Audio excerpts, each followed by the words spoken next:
Inheritance, an Upper Earth novel. Chapter 10, The Headless Horseman. The sign above the inn featured a headless knight, sword in hand, riding a black stallion. Underneath, in elegant red letters, the words "The Headless Horseman" had been painted. The sign was old, swinging back and forwards on rusty chains. Kath's gaze shifted from the inn to the length of moonlit alley in which it stood. Buildings crowded the narrow passageway, peeking down on all who dared tread its cobbled stones. Unlike the open space of the town square, the close-built houses and shops made the back streets claustrophobic. On all sides they reached skywards, some to 6 stories high. Who knew how many people lived here? Washing hung from window railings. Street cats fought over prize fish scraps in the twisting channels that served as sewers, and everywhere wooden shutters kept the night at bay. Darkness had descended rapidly. Kath had learned not to trust the streets in daylight. It could hardly be a safer place after sundown. Screed rapped at the door of the inn, and a wooden spy hole flapped open. "Friend or fiend?" said a female voice through the hole. "I can be friendly as you like, Lizzie," Screed said with a chuckle. The door swung open to reveal a jolly-faced woman who wore a mob cap over her ginger curls. "Blimey, if it isn't the wandering wastrel. Where you been hiding then?" Before Screed could answer, her eyes turned to Kath. "Well, I'll be. You've brung a little friend, I see. Bit young for you, Screed. Don't just stand there. Come in, afore something less friendly spies the open door." She bundled them through and bolted the door shut. After the silence of the deserted alley, the inn buzzed with music and laughter, yet no one paid them much attention. In one corner, a young man with a long thin face was strumming a sort of lute. Near him, a group of toweringly tall men played a card game, their heads and limbs nodding and tapping in time with the music. In another corner, an ancient man with a grey beard was falling asleep over his ale. As Kath watched, his head dropped until the tip of his beard dipped into the golden liquid. Screed caught her eye and flicked his head in the direction of the bar. Kath had no wish to be left alone in the middle of a room full of strangers, so she kept close to Screed's heels. On her way through the room, she noticed a number of customers tucking into huge plates of food. Creamy mashed potatoes, sizzling sausages, cooked tomatoes. Kath stopped walking, her eyes and senses lost in the landscape of food. "What you want?" a round-faced man spluttered through a mouthful of mashed potato. "Don't you give me the evil eye. You a witch?" With a clatter, he dropped his knife and fork on the plate and lifted his pear-shaped body from his seat. Screed pulled her back behind him. "She's no witch, just hungry is all. No need for trouble." He hauled Kath off in the direction of the bar, and the round-faced man slumped back into his chair. "Lizzie," he called out, "give us a plate of sausage and mash, quick like." Screed pushed Kath down into a chair in a corner close to one end of the bar. "Don't stare at anyone," he whispered. "They'll think you're cursing them." A little later, Kath was sitting in front of a plate of creamy mashed potatoes. It was her second helping, but she ate as though she had an extra stomach to fill. When Screed had seen that she'd pushed the sausages to one side, he'd grumbled a gutful, then guzzled them, then grumbled some more. If grumbling was a national sport, he'd be a champion, Kath thought. It was a relief when he left her to go and sit further along the bar. She now avoided staring at the Headless Horseman's patrons, which meant that she spent most of her time examining the ceiling or the floor or the furniture. The inn was a flea-bitten place, with straw covering the floor instead of carpets.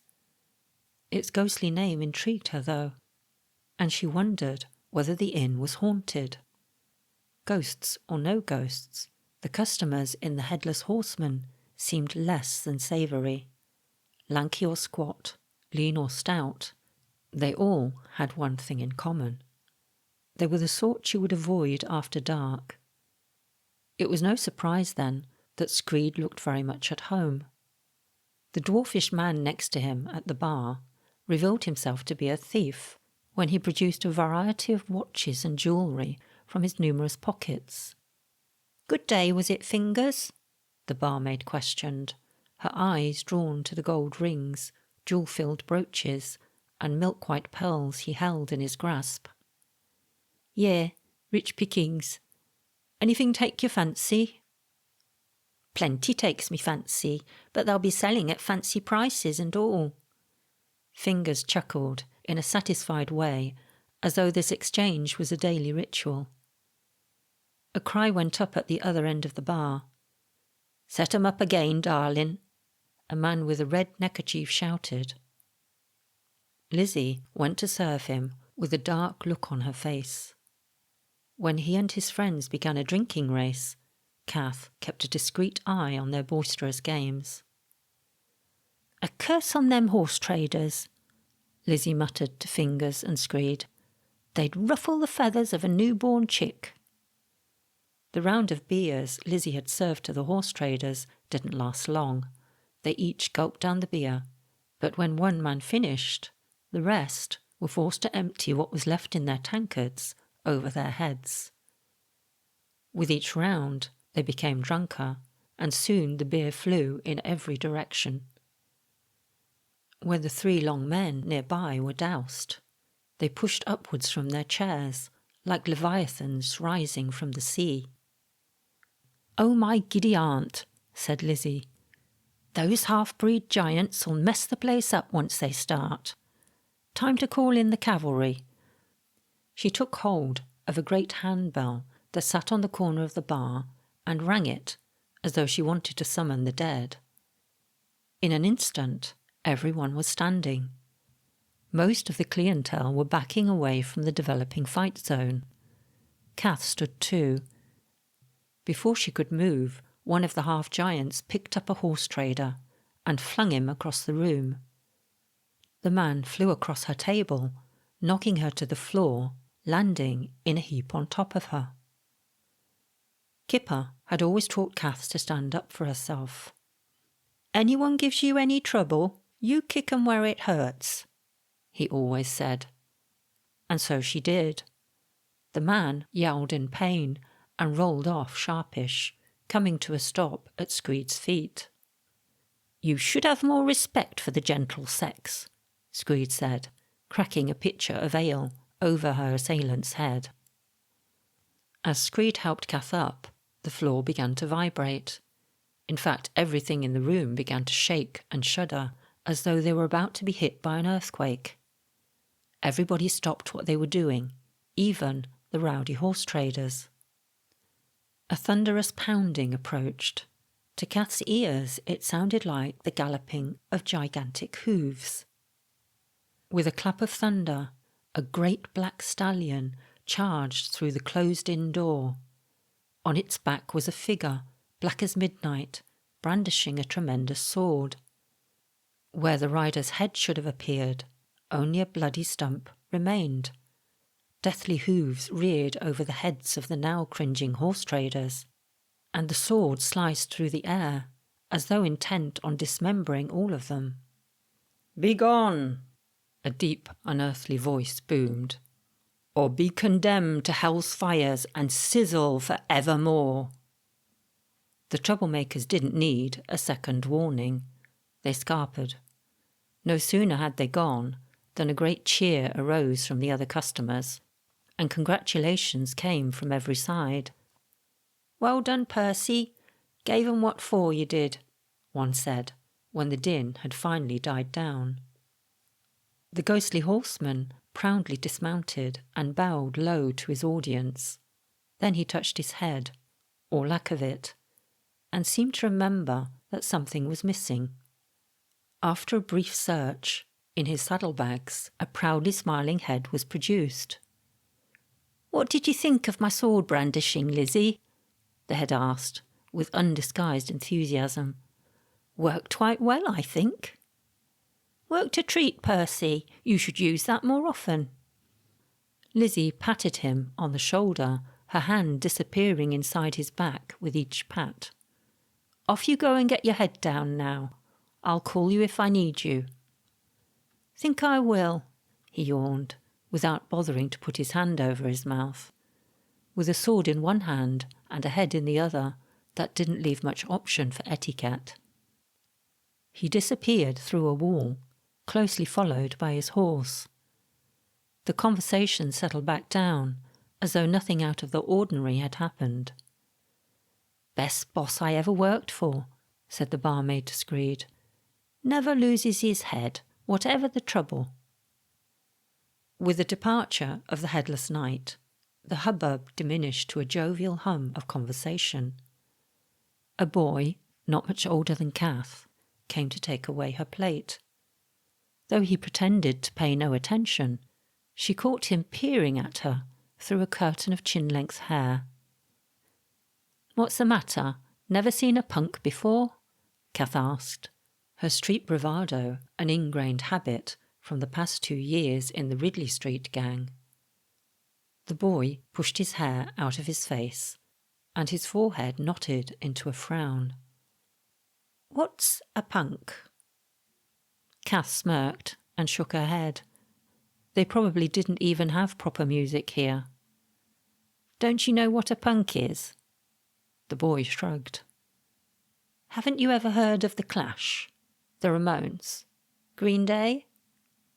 "What are they? Acting troupes?" he asked. Kath laughed out loud.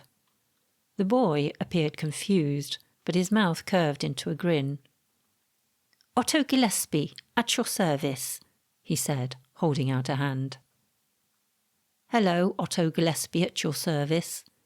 Kath gave him her hand to shake. The boy bent to kiss it, making Kath withdraw it as though she'd made the mistake of hand-feeding a piranha. "May my tongue turn into frog spawn," he said, bowing his head.